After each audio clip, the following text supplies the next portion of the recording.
Thanks ಕಣ್ರು Vijay ಹೊಡೆದಕ್ಕೆ. Cinema ಬಂದು ನೋಡಿ.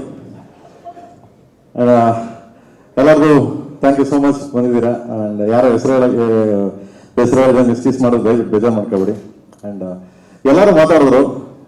Sir Ramesh sir ಮಾತಾಡಿದ್ರು, ದತ್ತಣ್ಣ ಸರ್ ಮಾತಾಡಿದ್ರು, ನಮ್ಮ ಹೀರೋಯಿನ್ ಮಾತಾಡಿದ್ರು, ಧ್ರುವ ಮಾತಾಡಿದ್ರು, ಎಲ್ಲರೂ ಮಾತಾಡಿದ್ದಾರೆ. ನಾನೇ ಸ್ಪೆಷಲ್ ಆಗಿ ಮಾತಾಡೋದು ಬೇಡ. ಇಲ್ಲಿ 30ನೇ ತಾರೀಕು ಸಿನಿಮಾ ರಿಲೀಸ್ ಆಗ್ತಿದೆ, ಏಪ್ರಿಲ್ 30ಕ್ಕೆ. ಅಂದ್ರೆ ನಾವು ಹಿಂದೆ ಏನ್ ಮಾಡಿದ್ವಿ, ಏನ್ ಮಾಡ್ತಾ ಇದೀವಿ ಅನ್ನೋದಕ್ಕಿಂತ ಮುಂದೆ ಏನಾಗುತ್ತೆ ಅನ್ನೋದು ಇಂಪಾರ್ಟೆಂಟ್. ಅಂದ್ರೆ ಸಿನಿಮಾ 30ಕ್ಕೆ ಬರ್ತಾ ಇದೆ, ಅದನ್ನ ನೋಡಿ. ಇದಕ್ಕೆಲ್ಲದಕ್ಕೂ ಕಾರಣ ಅಂದ್ರೆ ನಾನು ಮ್ಯೂಸಿಕ್ ಡೈರೆಕ್ಟರ್ನ ಹೀರೋ ಅಂತಿದ್ದೆ ಯಾವಾಗ್ಲೂ. ನನ್ನ ಸಿನಿಮಾಗಳು ಮ್ಯೂಸಿಕ್ ಡೈರೆಕ್ಟರ್ ಹೀರೋ ಅಂತಿದ್ದೆ. ಆಮೇಲೆ ಯಾವಾಗಲೂ ಧ್ರುವನ್ ಅದೇ ಹೇಳ್ತಿದ್ದ. ಈ ಸಿನಿಮಾಗೆ ಆಕ್ಚುಲಿ ಹೀರೋ ಬಂದ್ಬಿಟ್ಟು KVN ಅವರು. ಯಾಕಂಗೆ ಹೇಳ್ತೀನಿ ಅಂತಂದ್ರೆ, ಒಬ್ಬ ನಿರ್ಮಾಪಕ ಆದನು ಒಂದು ಸಿನಿಮಾ ಮಾಡ್ಬೋದು ಆರಾಮ್ಸೆ. ಅವ್ರಿಗೊಂದು ಲಿಮಿಟ್ ಇರ್ತದೆ, ಒಂದು ಬಜೆಟ್ ಇರ್ತದೆ, ಒಂದು ಲಿಮಿಟ್ ಇರುತ್ತೆ. ಒಂದು ಇಷ್ಟಲ್ಲೇ ಮಾಡ್ಬೇಕು, ಹೀಗೆ ಮಾಡ್ಬೇಕು, ಒಂದು ವರ್ಷ ಸಿನಿಮಾ ಮುಗಿಸ್ಬಿಟ್ಟು ರಿಲೀಸ್ ಮಾಡ್ಬೇಕು. ಯಾಕಂದ್ರೆ ಎಲ್ಲಾ ನಿರ್ಮಾಪಕರ ಆಸೆಗಳು ಅದೇ ಇರ್ತದೆ. ಯಾಕಂದ್ರೆ ಬಂಡವಾಳ ಹಾಕೋರು ಎಲ್ಲರೂ ಅದೇ ರೀತಿ ಯೋಚನೆ ಮಾಡ್ತಾರೆ. ಬಟ್ KVN ಸರ್ ತುಂಬಾ ಇಂಗ್ಲಿಷ್ ವರ್ಡ್ ಅಂದ್ರೆ ತುಂಬಾ ಫ್ಯಾಷನ್ ಕರೆಕ್ಟಾ? Fashion, okay, I don't know, sorry, okay. ತುಂಬಾ ಅವ್ರಿಗೆ ಫ್ಯಾಷನ್ ಇದೆ. ಯಾಕಂದ್ರೆ ಹೇಳ್ತೀನಿ ಅಂದ್ರೆ, ನಾನು ಏನಾದ್ರೂ ಮಾಡಿ ಅವ್ರಿಗೆ ವಾಟ್ಸಪ್ ಎಲ್ಲ ಕಳಿಸಿದ್ರೆ, ಫ್ರೆಂಡ್ಸ್ ಇಲ್ಲ ಏನಾದ್ರು ಮಾಡ್ಬೋದು ನೋಡಿ, ಇದು ಹಿಂಗೆ ಮಾಡ್ಬೋದು ನೋಡಿ ಅಂದ್ರೆ ಅವ್ರಿಗೆ ಎಷ್ಟು ತುಡಿತಾ ಅಂದ್ರೆ ಅವ್ರಿಗಿರೋ ಜಾಬ್ಗೆ, ಅವ್ರಿಗಿರೋ ಟೈಮಿಂಗ್ಸ್ಗೆ ಅವರು ಅಷ್ಟು ನೋಡಿ, ಅಷ್ಟು ಎನರ್ಜಿಕ್ ಆಗಿ ಇನ್ನ ನಮಗೆ ಪುಷ್ ಮಾಡೋರು. ಅವರು ಇನ್ನ ಏನೋ ಮಾಡ್ಬೋದು ನೋಡಿ, ಸಮಥಿಂಗ್ ಡೂ, ಏನೋ ಚೇಂಜ್ ಮಾಡ್ಬೋದು ನೋಡಿ ಅದನ್ನ ಅಂತಂದ್ರೆ.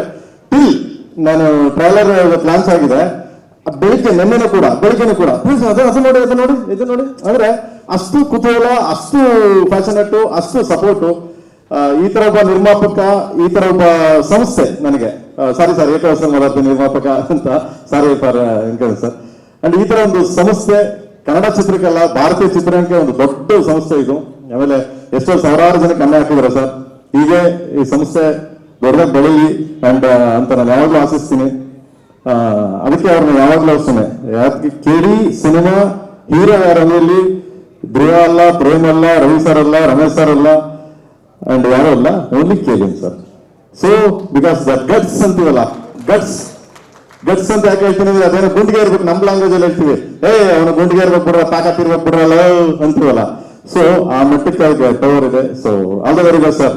ನಮ್ಮಿಂದ ಏನಾದ್ರು ತಪ್ಪಾಗಿದ್ರೆ, ನಮ್ಮಿಂದ ಏನಾದ್ರು ತೊಂದರೆ ಆಗಿದ್ರೆ ಕ್ಷಮೆ ಇರಲಿ sir. So anythings and Jaya Anjaneya and ಧ್ರುವನ್ ಬಗ್ಗೆ ನಾನೇನು ಮಾತಾಡಕ್ಕೆ ಹೋಗಿಲ್ಲ. ಯಾಕೆಂದ್ರೆ ಸಿನಿಮಾ ನೋಡಿದವ್ರು ಯಾರೇ ಆಗ್ಲಿ, ಅಂದ್ರೆ ಸೆನ್ಸಾರ್ ಆಫೀಸರ್ ನೋಡಿದ್ರು ಅಂಡ್ ಸುಮಾರು ಜನ ಸಿನಿಮಾ ನೋಡಿದ್ರು, ಸುಮಾರು ಜನ ಬೇರೆ ನೋಡಿಲ್ಲ, ಸೆನ್ಸಾರ್ ಆಫೀಸರ್ ಟೆಕ್ನಿಷಿಯನ್ಸ್ ಎಲ್ಲ. ಸೆನ್ಸಾರ್ ಅವ್ರು ಫಸ್ಟ್ ನೋಡಿದ ತಕ್ಷಣ ಒಂದೇ ಹೇಳಿದ್ರು ಅವರು, ಏನ್ ಚೆನ್ನಾಗಿ ಮಾಡಿದಾನೆ ಧ್ರುವ, ಸಖತ್ ಮಾಡಿದಾನೆ ಸರ್, ತುಂಬಾ ಚೆನ್ನಾಗಿ ಮಾಡಿದಾನೆ ಸರ್ ಅಂತ. ಅಂದ್ರೆ ಅಷ್ಟು ಮಟ್ಟಿಗೆ ಇದಾಗಿದೆ ಮಗನೆ ನೀನು. ಎಲ್ಲರೂ ಇಲ್ಲ ಅಂತಂದ್ರೆ ಬಾಂಬೆ ಸೆನ್ಸಾರ್ ಆಫೀಸರ್ ಹೇಳಿದ್ರು, ಹೊರಗಡೆ ನಿಂತಿದ್ದೆ, ಇದು ಹೆಲ್ ಮಾಡಿ ದಿಸ್ ಗೈ ಇಸ್ ಗುಡ್ ಅಂತ. ಗೊತ್ತಲ್ಲ, ನನ್ನ ಇಂಗ್ಲಿಷ್ ಅವ್ರ ಇಂಗ್ಲಿಷ್ ಸ್ವಲ್ಪ ಅಡ್ಜಸ್ಟ್ಮೆಂಟ್ ಆಫ್ ಇಂಡಿಯಾ ನಡೀತಾ ಇರ್ತದೆ. ಸೊ ನಾನು ಅಕಸ್ಮಾತ್ ನನ್ಗೇನೋ ಗೊತ್ತಿಲ್ಲ ಅಂದ್ರೆ ಸುಪ್ರೀತರ್ಗಳು ಮಗನೆ ಮಾತಾಡೋದು ಅಂತ ಅವ್ರಿಗೆ ಹೇಳ್ತಿದ್ದೆ. ಸೊ ಹಿಂಗೆ ತುಂಬಾ ಚೆನ್ನಾಗಿ ಮಾಡಿದೆ, ನೀನು ತುಂಬಾ ಚೆನ್ನಾಗಿ ಮಾಡಿದೆ ಮಗನೆ. ನಾನು ಎಲ್ಲಾರನ್ನೂ ಹೋಗೋದಕ್ಕಿಂತ ಹೆಚ್ಚಾಗಿ ಸಿನಿಮಾ 30ನೇ ತಾರೀಕು ಬರುತ್ತೆ, ದಯವಿಟ್ಟು 30ಕ್ಕೆ ಬರ್ತಾ ಇದೆ, ಸಪೋರ್ಟ್ ಮಾಡಿ, ಪ್ರೀತಿ ಮಾಡಿ. ಇದು ಕನ್ನಡ ಸಿನಿಮಾ ಎಲ್ಲದಕ್ಕಿಂತ ಹೆಚ್ಚಾಗಿ ಒಂದು ದೊಡ್ಡ ಸಂಸ್ಥೆ, ತುಂಬಾ ಫ್ಯಾಷನೇಟ್ ಆಗಿ, ತುಂಬಾ ಇದಾಗಿ. ನಾವು 3 ವರ್ಷ ಕಷ್ಟಪಟ್ಟಿದ್ದೀವಿ ಅನ್ನೋದಕ್ಕಿಂತ ಹೆಚ್ಚಾಗಿ 3 ವರ್ಷ ನಮ್ಮನ್ನ ಅವರು KVN ಸರ್ ಮೇಂಟೈನ್ ಮಾಡಿದಾರಲ್ಲ. ಫಸ್ಟ್ ಆಫ್ ಆಲ್ ಪ್ರೇಮ್ ಅಂತ ತಕ್ಷಣ, ಅಯ್ಯೋ ನನ್ನ ಮಗ ಬಜೆಟ್ ಜಾಸ್ತಿ ಮಾಡ್ತಾನೆ ಗುರು, ಅಯ್ಯೋ ವರ್ಷಾನ್ಗಟ್ಟಲೆ ಹೇಳಿದ್ದಾನೆ ಗುರು ಅಂತಾರೆ. ಅಂತ ನಮ್ಮನ್ನ ಸಾಕಿದ್ದಾರೆ. So and thank you sir, thank you so much sir. ನಿಮ್ಮ ಬ್ಲೆಸ್ಸಿಂಗ್ಸ್, ನಿಮ್ಮ ಸಪೋರ್ಟಿಗೆ ಇರಲಿ ನನಗೆ. ಅಂಡ್ ರಮೇಶ್ ಸರ್ ಬಗ್ಗೆ ಮಾತಾಡಂಗಿಲ್ಲ, ಸಿನಿಮಾ ನೋಡೋದ್ಮೇಲೆ ಮಾತಾಡ್ತೀನಿ ರಮೇಶ್ ಸರ್ ಬಗ್ಗೆ. ತುಂಬಾ ಚಮಕ್ಕಿದೆ ಸಿನಿಮಾ, ಟೋಟ್ಲಿ ಡಿಫ್ರೆಂಟ್, ಬೇರೆ ಆಯಾಮದಲ್ಲಿ ಹೋಗುತ್ತೆ. ಅಂಡ್ ನಮ್ಮ ಡಾರ್ಲಿಂಗ್ ಇವತ್ತು ಬರ್ಬೇಕಾಗಿತ್ತು ಆಕ್ಚುಲಿ. ಸೊ ಅವ್ರು ಯಾವ್ದು ಆರ್ಟ್ ಶೂಟ್ ಅಲ್ಲಿ ಇದ್ದಾರೆ, ಸೊ ಅದರಿಂದ ಬರೋಕ್ಕಾಗಿಲ್ಲ, ಬಟ್ ಬರ್ತಾರೆ. ಅದನ್ನು ನೆಕ್ಸ್ಟ್ ವೀಕ್ ಅಲ್ಲಿ ಅವ್ರೊಂದು ಸುದ್ದಿಗೋಷ್ಠಿ ಮಾಡ್ತೀನಿ, ನಿಮ್ನೆಲ್ಲ ಕರಿತೀನಿ. ಸೊ ಅವ್ರು ಎಂಟ್ರಿ ಆಗ್ತಾರೆ, ಕಾಲಭೈರವ. ಸೊ ತುಂಬಾ different character, different entry. And ಈ ಸಿನಿಮಾ ಇವಾಗ ಹೇಳ್ಬಿಡ್ತಾರೆ ನಿಮ್ಗಳಿಗೆ, ಈ ಸಿನಿಮಾ ನೋಡುವಾಗ ಇದೇನ್ ಟ್ರೈಲರ್ ಅಂತ ನೋಡಿದ್ರಿ, ಇವಾಗ ಈ ಸಿನಿಮಾನೇ KD-ನೇ trailer, entire cinema. Whole cinema is a trailer. ನೀವು ಪ್ರತಿ ಪಾತ್ರಗಳು ಹುಟ್ಟುತ್ತವೆ, ಪ್ರತಿ ಪಾತ್ರಗಳು ಜಸ್ಟಿಫಿಕೇಶನ್ ಇರ್ತದೆ, ಪ್ರತಿ ಪಾತ್ರಗಳು ಎಂಡ್ ಆಗಲ್ಲ. ಸೊ ಎಂಡ್ ಯಾವಾಗ ಆಗುತ್ತದೆ ನೀವೆಲ್ಲ ಸಿನಿಮಾ ನೋಡಿದಾಗ ನೀವೇ ಅರ್ಥ ಮಾಡ್ಕೊತೀರ ಅದನ್ನ. But KD cinema is only trailer.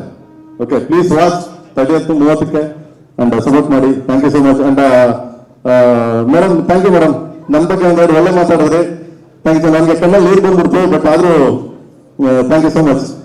And ಇಲ್ಲ ಅಳಲ್ಲ, ಯಾಕೆ ಹೇಳ್ಬೇಕು, ಒಳ್ಳೆ ಪಡಿ, ಒಳ್ಳೆ ಚೆನ್ನಾಗಿ ಸಾಕಿದಾರೆ ನಮ್ಮನ್ನ. KVN ಸರ್ ಚೆನ್ನಾಗಿ ನೋಡ್ಕೊಂಡಿದ್ದಾರೆ ನಮ್ಗೆ, ಯಾಕೆ ಕೇಳಬೇಕು. And thank you sir, thank you so much sir, thank you so much. And ಸಾರ್ಗೆ ಆಕ್ಚುಲಿ ನಾನು ಯಾವಾಗಲೂ ರೇಗಿಸ್ತೇವೆ, ನಮ್ಮ ಮೇಲೆ ಯಾವಾಗಲೂ ರೇಗಿಸೋಳು, KVN ಸರ್ ಯಾಕೆ ಬರಲ್ಲ ಬೇರೆ ಇದಕ್ಕೆ ಅಂತ. ಸೊ ಅವ್ರು ಯಾವಾಗಲೂ ಹೇಳೋರು ಬರ್ತೀನಿ, ನಾನು ಬರ್ತೀನಿ ಪ್ರೇಮ್, ಯಾಕಂದ್ರೆ ನಾನು ಯಾವಾಗಲೂ ಕೇಳ್ತಿದ್ದೆ ಅವ್ರಿಗೆ, ಸರ್ ಬನ್ನಿ ಸರ್, ಸರ್ ಬನ್ನಿ ಸರ್ ಅಂತ. ಇವಾಗ ಬಂದ್ರು ಪ್ಲಸ್ ಇದು ಏನೋ ಹೇಳ್ತಾರಲ್ಲ, ವಿಶ್ ಮಾಡೋಣ ಅಂತ ಬಂದ ಪ್ರೇಮ್ ಅಂದ್ರು. ನಾನು ನೋಡೋಣ ಸರ್ ಪ್ಲೀಸ್, ನೀವು ಇರ್ಬೇಕು, ನೀವು ದಯವಿಟ್ಟು ಅಂತ. ಬರೀ ಪ್ರೇಮ್ ನೀವು ಮಾಡ್ರಿ, ನೀವು ಮಾಡ್ತೀರಾ? ಇಲ್ಲ ಸರ್ ಪ್ಲೀಸ್ ರಿಕ್ವೆಸ್ಟ್ ಸರ್, ಈ ರಿಕ್ವೆಸ್ಟ್ ಮಾಡಿ ಇಸ್ಕೊಂಡಿದ್ದೀನಿ ಅವ್ರನ್ನ. So thank you sir, thank you so much sir.